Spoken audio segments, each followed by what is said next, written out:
Salam alaikum wa rahmatullah, bienvenue à vous tous et vous toutes sur cette petite vidéo ô combien importante puisqu'il s'agit des développements de l'Algérie, du développement avec un grand D de l'Algérie qui renforce son,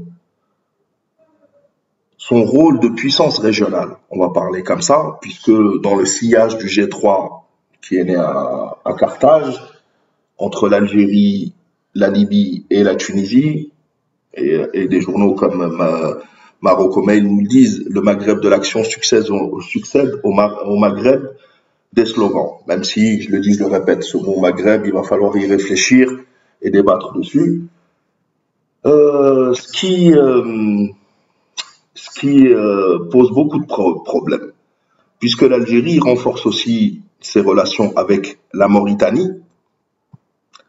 On le voit, l'Algérie est le premier partenaire de la Mauritanie depuis quelques jours nous le savons, avec un montant des échanges entre l'Algérie et la Mauritanie de 400 millions de dollars en quelques années, une augmentation de 153%, c'est-à-dire deux fois et demi en quelques années, enfin entre 2022 et 2023 en réalité, mais nous sommes passés de presque zéro à 400 millions de dollars en quelques années, ce qui est une performance énorme et qui est vouée à s'amplifier, surtout avec les zones de libre-échange entre la Mauritanie et l'Algérie inaugurées il y a quelques semaines, la route Tindouf-Zouerat qui sera opérationnelle dans quelques mois, Inch'Allah, ce qui pose beaucoup de problèmes au Makhzen, et on va en parler, qui lui est dans différentes crises dues à son expansionnisme, des crises avec la Mauritanie. Puisqu'on se rappelle tous qu'en 2022, un des plus érudits, des plus grands agents du Makhzen, un pseudo-imam, président de l'Association mondiale des ulama al-muslimin, Al-Raïsouni, avait expliqué clairement que la Mauritanie n'existait pas et que, en réalité, c'est un territoire marocain. Nous le savons, ils sont expansionnistes et ils ne s'arrêteront pas. Ce même expansionnisme leur cause aussi des problèmes avec la Mauritanie, qui sait que le Makhzen lorgne sur la Mauritanie et n'est pas un voisin pacifique, au contraire, puisque la Mauritanie a obtenu son indépendance en 1960, mais ce n'est qu'en 1969 que Hassan II a reconnu la Mauritanie sous prétexte, et d'ailleurs il avait fait voter à la Ligue arabe à l'époque où l'Algérie n'était pas membre de la Ligue arabe puisqu'elle n'était pas encore indépendante, une déclaration disant que la Mauritanie était marocaine, tout comme le Sahara occidental, ou la moitié de l'Algérie, ou la moitié du Mali. Les seules choses qu'il ne fait pas, où il ne fait pas de bruit, c'est Ceuta et Melilla. Peu importe, nous voyons ces difficultés. Nous avons vu les chiffres, donc comme je vous l'ai dit, avec 400 millions de dollars en quelques années, et ça va se multiplier, Inch'Allah. Une autre nouvelle est sortie, la signature d'un accord pour la commercialisation de produits de la société algérienne des spécialités chimiques en Mauritanie. Aujourd'hui, ça a eu lieu aujourd'hui, un nouvel accord a été signé entre la société holding des spécialités chimiques, ACS, et une entreprise mauritanienne pour la distribution de produits du complexe public. Selon le communiqué du ministère du Commerce, les protocoles d'accord ont été signés au siège de l'exposition permanente de la société Tasdir, filiale de la société algérienne d'exposition, SAFEX, en marge des activités de la société algérienne des produits. Exposition inaugurée jeudi dernier, où c'est un salon donc, des produits algériens à Nouakchott qui connaît un engouement énorme. Et nous l'avons vu, nous venons de le voir, l'Algérie et les relations commerciales, mais pas que, là on parle que du volet économique entre la Mauritanie et l'Algérie, s'amplifient. Pendant ce temps-là, comme je vous l'ai dit, le Makhzen, qui depuis des dizaines d'années n'a su exporter que quelques tomates à la Mauritanie, des tomates dont la Mauritanie ne veut plus d'ailleurs. El Mohim, dans ce sillage-là, le Makhzen contre-attaque. Et mince, on n'a pas, alors attendez 2 secondes, Express le média, un des médias du Marsen, avec le 360, et à peu près tous les médias Mkhazni d'ailleurs, nous annonce en arabe, il a publié un article il y a quelques heures, et ça c'est une contre-attaque du Marsen, qui est complètement déstabilisée. Et on en verra d'autres.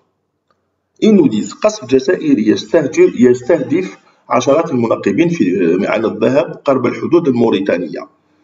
Des bombardements algériens ciblent des dizaines de chercheurs d'or près de la frontière mauritanienne. Ah bon? Les seuls bombardements, ce sont les bombardements d'orpailleurs mauritaniens près de la frontière mauritanienne entre la Mauritanie et le Sahara occidental, puisque la Mauritanie n'a pas de frontière directe avec le Maroc, je le rappelle. Où on apprend au Maroc diplomatique le 25 janvier, intrusion dans la zone tampon, ce n'est pas une zone tampon, c'est une zone libérée, ou H24.ma qui nous dit orpailleur mort dans la zone tampon, la réaction des autorités mauritaniennes ou de la Mauritanie. La Mauritanie a réagi par la voix du porte-parole de son gouvernement à la récente mort de 4 orpailleurs, et c'est régulier, des orpailleurs. On se rappelle des camionneurs algériens, il y a 2 ans, Allah yarhamhum, 3 ans même. Les orpailleurs mauritaniens systématiquement, des Soudanais, tout ce qui bouge. Le Marsen nous invente cette histoire de Galek, comme je vous l'ai dit, Express nous dit bombardements algériens, des bombardements algériens ciblent des dizaines de chercheurs d'or près de la frontière mauritanienne. Des sources mauritaniennes bien informées, ça sent la fake news et le montage. Et vous allez voir comment. Qui est cette source, vous allez l'apprendre bientôt. On rapportait qu'un certain nombre de chercheurs d'or mauritaniens et sahraouis, ont fait l'objet de bombardements carrément. L'Algérie maintenant elle bombarde des orpailleurs, c'est illégal, c'est l'or algérien, personne n'y touche, ils doivent être arrêtés et neutralisés. Par contre des bombardements, c'est un peu gros, mais bon, on va écouter un petit peu ce qu'ils ont dit. De la part des membres de l'armée algérienne au niveau de la région algérienne de Juwarat, située à environ 60 km de la région mauritanienne. On est à 60 km de la frontière mauritanienne. Khorti, fake news, même si c'était vrai, on va voir que c'est du khorti et que c'est peut-être qu'il y a eu des orpailleurs illégaux qui ont été pourchassés par la gendarmerie ou l'armée algérienne, point à la ligne. Au prospecteur mauritanien et où se trouve une caserne militaire pour l'armée mauritanienne, une division de la gendarmerie nationale et une branche de la société Mauritania Minerals chargée des activités minières privées. Les mêmes sources sont indiquées dans un entretien au journal électronique Express. C'est eux qui lancent la fake news parce qu'ils ont mal. Ils ont très mal. Et ce n'est pas fini. Et on sera confronté à pire encore. Il faut le savoir, l'Algérie qui se développe gêne beaucoup. D'ailleurs, nous venons d'apprendre qu'un membre éminent du gouvernement de l'entité sioniste, ou peut-être même le président de la fédération de football, je crois, ou de l'entité sioniste, vient de remercier Gianni Infantino pour avoir aidé à la signature des accords d'Abraham, avec lui probablement avec le Maroc. Et là, on retrouve le complot, le foot, etc. C'est pas, vous ne nous aurez pas. C'est comme ça qu'ils ont fait un coup d'État. Bravo Infantino. Tout finit par se dévoiler. Donc, que les chercheurs d'or subissent depuis plus de 2 semaines des attaques de la part des forces algériennes. Ah bah oui, c'est notre or. Ah non, excusez-nous. Non, excusez-nous. Mais alors qui utilisent des balles réelles pour les pourchasser. Donc bombardement, balles réelles et tout ça. La question qui se pose, c'est combien de morts avec tout ça, des balles réelles, des bombardements. Ajoutons que des éclats d'obus provenant d'un obus d'artillerie est tombé le week-end dernier à proximité d'une voiture. Là, notre prospecteur, alors que l'accident n'a fait aucun blessé. Aucun blessé. Il n'y a rien, que du khorti. Mais on va voir d'où sortent ces infos. Les mêmes sources qui ont fourni à Express une séquence vidéo documentant cet attentat expliquent que les autorités algériennes ont confisqué plus de 12 véhicules 4x4. Ah oui, notre or. Ça s'appelle nos richesses naturelles, dont la plupart appartenaient à des prospecteurs sahraouis des cantines d'ouf. Les mecs, toujours, les le cantine d'ouf, pas cantine d'ouf, laisse tomber. Elles ont également arrêté un certain nombre d'entre eux, dont des prospecteurs de nationalité mauritanienne qui ont été placés dans la prison locale, dans l'État algérien, de Tindouf. À cet égard, Mohamed Hassan Mahmoud Al-Alawi, je me suis dit Mohamed, donc ça c'est la source en réalité.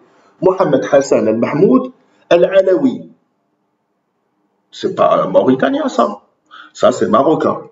Président de l'Union générale des prospecteurs mauritaniens. Le Khorti. Il a déclaré, la réaction des autorités algériennes en visant des prospecteurs avec des balles et des lance-roquettes L'Algérie maintenant, la gendarmerie, elle intervient avec des lance-roquettes. Est un comportement exagéré. Dixit El-Alawi, donc ce Marocain, qui massacre des routiers, massacre des orpailleurs, morts. Quand on bombarde, il y a des morts. Quand on bombarde, il n'y a pas de zéro blessé. Donc, car la situation est différente entre l'empiètement sur la frontière maroco-mauritanienne. Allez, disons que ce Mohamed, je sais pas quoi, Hassan al-Mahmoud al-Alawi, soit vraiment mauritanien. Ok.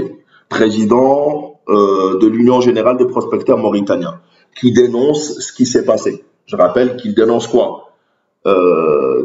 Du pillage illégal d'or algérien. Cette histoire n'existe pas, mais on va aller dans le sens, allez, admettons. Galek, c'est exagéré. Pourquoi tu nous parles de Maroc-Mauritanie? Où diable le Maroc là-dedans? Galek, c'est différent de la frontière maroco-mauritanienne qui connaît une guerre. Je croyais qu'il n'y avait rien. Je croyais que c'était juste des jeux vidéo. Moi, j'ai plein de Krasni qui viennent nous dire, mais il n'y a rien du tout. Dans les zones libérées, dans le Sahara occidental, il ne se passe rien. Il vient de vous dire qu'il y a une guerre. Tout ça pour vous dire, parce que cet article-là est bidon en plus il continue après, ça m'intéresse pas de lire beaucoup plus, mais parce qu'il continue. Le but, et là ils sont totalement en panique. Ils essaient de saboter les relations algéro-mauritaniennes. Comme je vous l'ai dit, qu'ils le veuillent ou non, l'Algérie et la Mauritanie renforcent leur coopération, renforcent leur travail ensemble. L'Algérie s'étend de manière exponentielle, et c'était exactement ça le but, et ils n'y pourront rien, Inch'Allah. L'Algérie va dans la bonne direction, le train est parti, à travers la Mauritanie, bien sûr, et à travers l'Algérie, la Mauritanie aura accès à tous les marchés nord-africains, la route Tindouf-Zouarat. À travers la Mauritanie, l'Algérie aura accès à tous les marchés ouest-africains, dont le Sénégal, puisque au 15e sommet de l'organisation islamique, le premier ministre algérien rencontre le président Bassirou Diomaye Faye pour lui exprimer ses félicitations, et ils disent donc dans cet article que de son côté, le président sénégalais a transmis ses salutations chaleureuses et exprimé son profond respect pour le président de la République algérienne, exprimant le souhait de le rencontrer bientôt. Inch'Allah, bientôt. Et je le dis, je le répète. Le Sénégal a de très bonnes relations avec le Maroc. On ne développe pas nos relations avec la Mauritanie ou l'Afrique de l'Ouest ou avec le monde entier en regardant le Maroc. Par contre, eux le font. On les développe dans notre intérêt, en sachant que pour avoir des intérêts avec ces pays-là, ce ne doit être que du gagnant-gagnant. Donc c'est dans leur intérêt et dans notre intérêt. On ne regarde pas à côté. Par contre, pendant que nous, on est en train de bosser, ils sont sur le côté en train de... C'est la caravane qui passe et les chiens qui aboient. Forcément, tu es obligé de jeter un petit coup d'œil à la fenêtre et de voir ce qu'ils sont en train de faire, ces chiens. Bande de chiens. El Moed, mes frères et sœurs, je vous dis à très bientôt. Talent faire comme... Voilà. Un des exemples, et je pense que ça ne fera que s'amplifier. On a vu le Khorti avec Amir DZ, Belstira, je ne sais quoi, tout ce gloubi-boulga qu'on ne comprend pas. Tout ça pour nuire aux intérêts algériens. Mais ça tombera à l'eau, comme c'est en train de tomber à l'eau au Sahel, comme ça tombera à l'eau en Mauritanie, comme ça tombera à l'eau en Libye et ailleurs. Faites attention à vous, la patrie de la Marlon Macron, et je vous dis à la prochaine, Inch'Allah. Merci beaucoup d'avoir suivi ce petit live. N'oubliez pas de liker et de partager au maximum. Salam, salam tout le monde.